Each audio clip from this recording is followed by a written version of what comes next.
Good morning, good afternoon, o good evening, o anong oras mo napanood ang video ito. Welcome sa ating channel, Matuto Dapat, sapagkat ang kaalaman ay isang mahalagang kayamanan. Ang ating pag-aralan today ay finding the sample size. Commonly, sa mga research ay isa po yan sa problema, paano po natin kukunin ang sample size?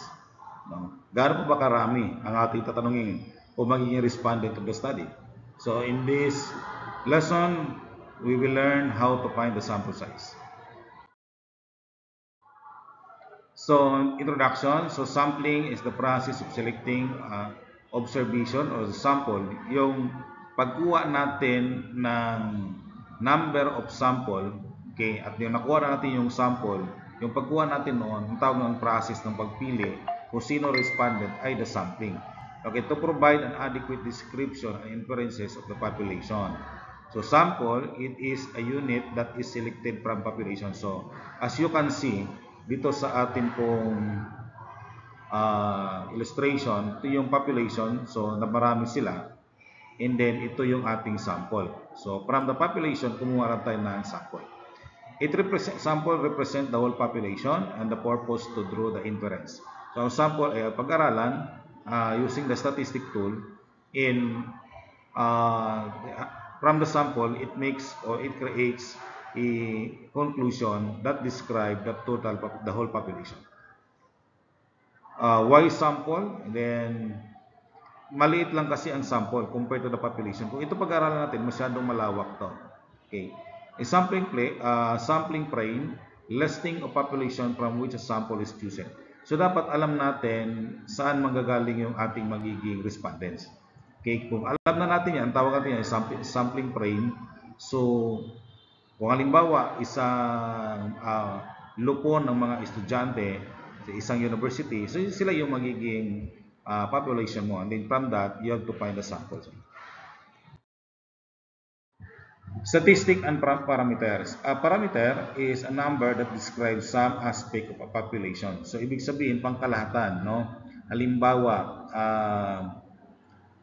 nag-take ng licensure examination for teacher sa PRC, umabot na, palagay na lang natin 20,000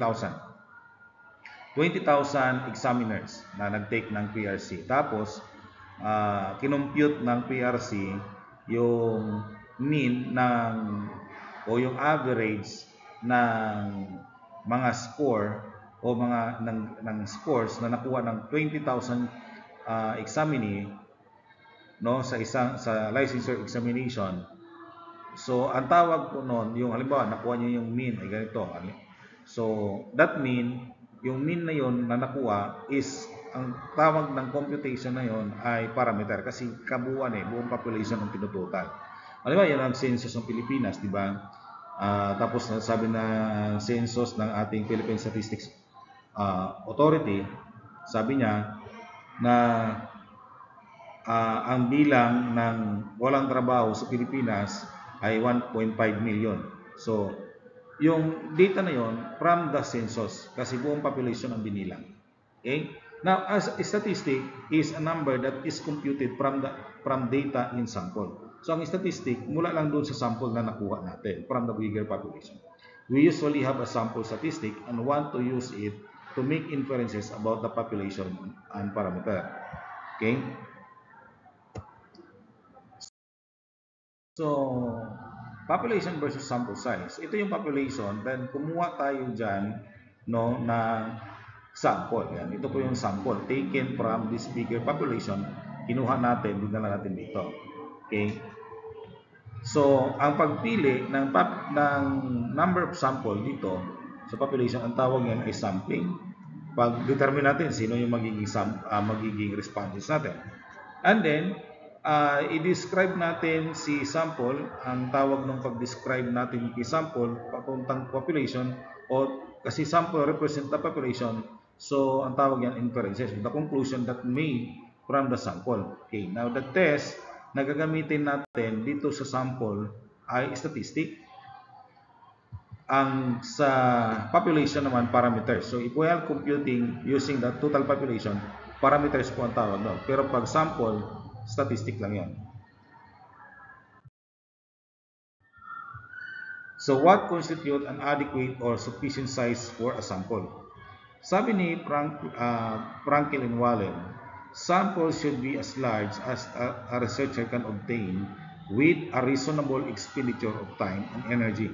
Kung kaya ng oras, panahon, no, pera, at saka kakayahan mo na mag-conduct ng study, din nasa iyo yon. Kung gaano karami ang gusto mo kunin. Okay? Kung kaya mo naman na tapusin yung research mo within a year, and then kaya mo namang libutin ang ilang probinsya o ang isang city, so be it. No? So, mayroon tayong iba't ibang formula na gagamitin o i-present natin in this lesson. Number 1, the Sloven's formula. And this is the commonly used formula. N is equal to capital N divided by 1 plus N is square, where capital N, the number of population, the total number yan. Ang small n, number of sample. So, yun yung ating kukunin. Ang E is the side margin of error. Example 1. Determine the sample size needed if the residence in barangay 327 is 21,320. Use 8% margin of error. So, ang given natin, 21,320. Ang margin of error is 8%. Now, sa margin of error, as a researcher o statistician, ikaw na rin mag-decide kung gaano karami yung margin of error na gagamitin mo. Pwedeng 1% hanggang 10%. Depende po sa gustong dami na kukunin mo. And we are asked to find the number of sample. Okay, so using the formula, Sloven's formula, we have to substitute the data to the formula. Ang ating N ay 21,320 divided by 1 plus capital N, 21,000 times 320, 21,320 times 0.08 square. Okay, so kapag ganun po ang gagawin natin, square natin to, 0.08 square times 21,320, ang sagot po nan ay 136.448 plus 1. So pag plus 1 natin yan, and then 21,320 divided by 137.448, ang sagot po natin ay 155.11 or 155 residents. Whole number po ang kukunin natin kasi residents po to, mga tao po ang binibilang natin. Kaya whole number. Round off to the whole number. So ganun po karami ang pipiliin out of 21,320. Okay?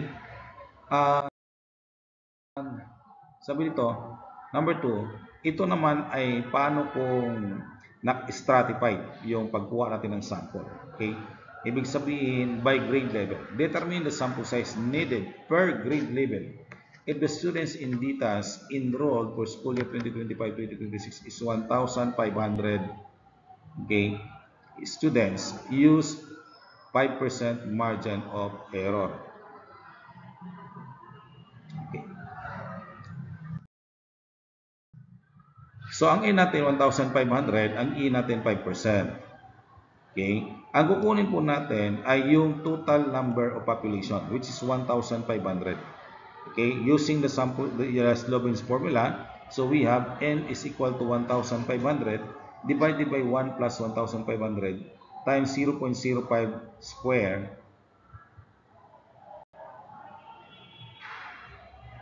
Okay? So, 1,500 divided by 1 plus 3.75. And that is 315.79 or 316 students. So, paano po natin yan i-distribute? Okay, ganito po. So, ang ating total sample size out of 1,500 ay 316. So, kung gagamit tayo ng K, K is equal to N over small n, yung sample divided with capital N. So, 316 divided by 1,500. And that is 0.21. And then, multiply natin doon sa, yung 0.21 doon sa number ng N per grade level. So, 250 times 0.21 equals 53. Yan, 53. So, ibig sabihin, from grade 7, 53 ang kukunin natin. From grade 8, 180 times 0.21 equals 38. So, 38 po ang kukunin natin. From grade 9, 320 times 0.1, that is 67. From grade 10, 150 times 0.21 is 32. from senior high school, okay, 600 times 0.21 plus 126. A total of 316. So, ganun po ang pagkuha natin ng sample size. Per, ano yan, ha, per grade level. So, depende kung anong, paano po, halimbawa, yung division ninyo, halimbawa, by kategorya, so nasa inyo, ganun lang din ang procedure. Doon ka magpo-compute sa total number of population. So, quantifying sampling error. So, kapag ito po maximum number of sample using the different margin of error. Kapag ang N ay ang E natin o margin of error ay 10% plus minus 10%, ang atin pong sample ay 100. Maximum po yan. Kahit pa 1 million yung iyong respondents, total respondents, 100 lang ang lalabas dyan na N. Kapag 8%, maximum na ang 150. Pag 5% plus minus 5%, 400 ang maximum. Pag 4%, that is 600. Pag 3%, that is 1,111. Pag plus minus 2.0%, and that is 2,500. Okay? Pag 1%, that is 10,000. So, kung gaano karami ang iyong kaya ng budget, kaya ng energy, so, dito ka mag-determine kung gaano karami sample size ang kukunin mo. Okay? So, halimbawa, gusto mo 150 lang, so 8% ka lang.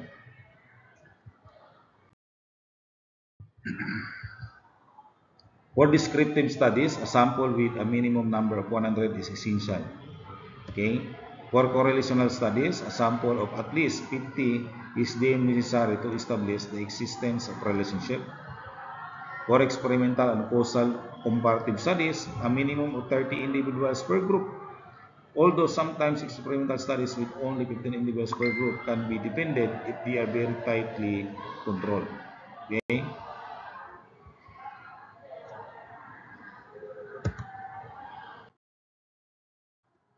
Ito naman, sample size for one sample.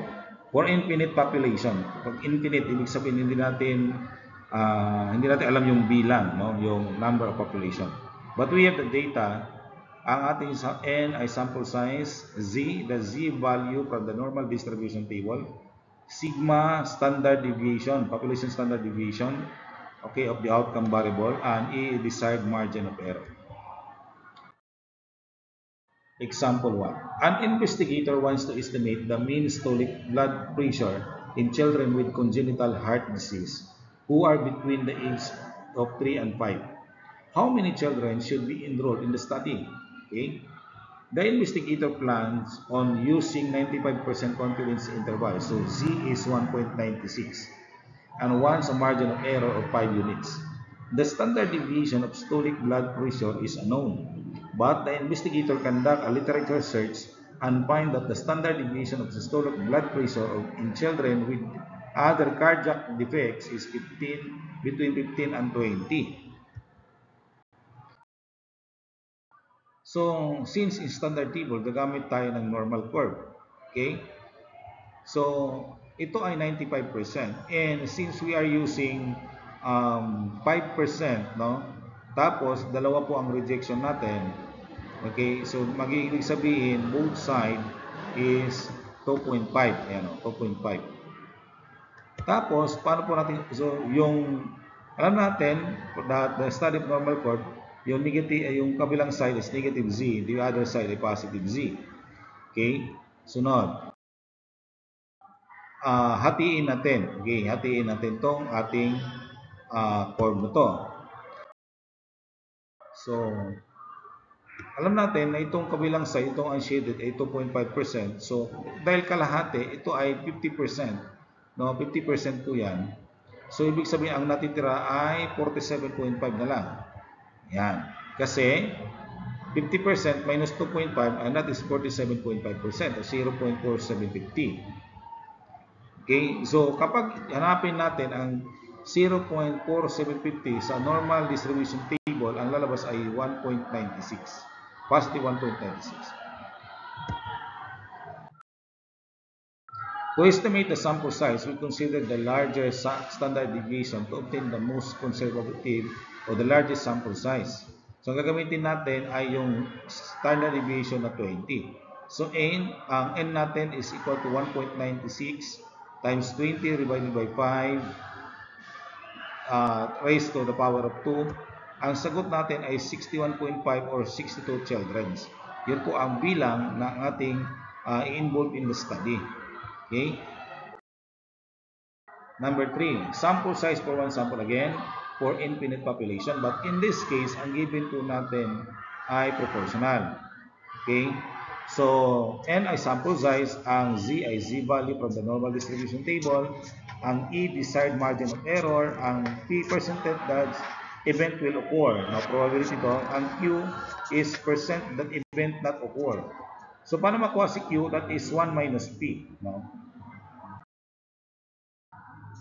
Example 2. An investigator wants to estimate the proportion of freshmen in his university who currently smoke cigarette.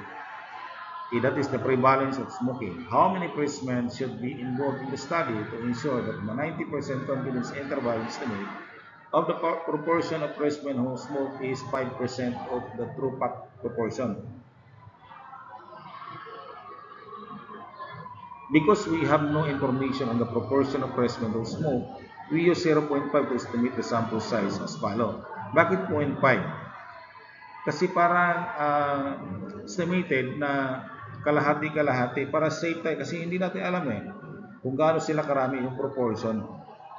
No? Pero para safe tayo, 50-50. 50 yung hindi, 50 yung nag-smoke. No? Yun ang pinaka-safe. Galiban na lang kung yun ay given na nailagay dyan. Okay?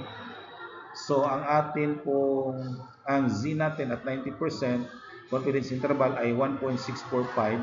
Ang margin of error natin is 5% o 0.05. Ang ating P o ibig sabihin yung percentage na ilan sila, yung person na nag-smoke ay 0.5. So, therefore, Q is 0.5 din.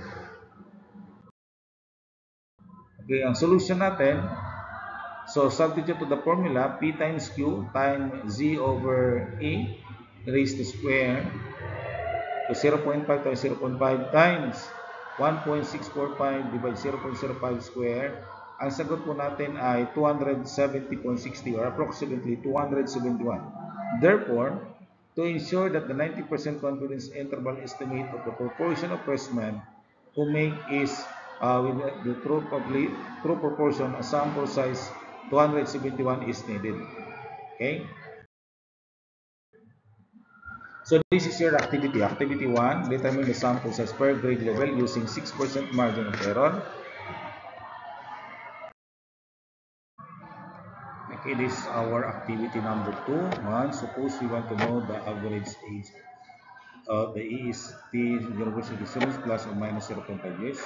You would like to be 99%, Z equals 2.58, confident about our result. From a previous study, we know that the standard deviation for the population is 3.1. Number 2, suppose we want to know the number of young professionals who use e-cigarette at Cal City with 5% margin of error. Would like to be at 95% level confident interval or Z 1.96 about our result. From previous study, we know that standard deviation for the population is 0.4.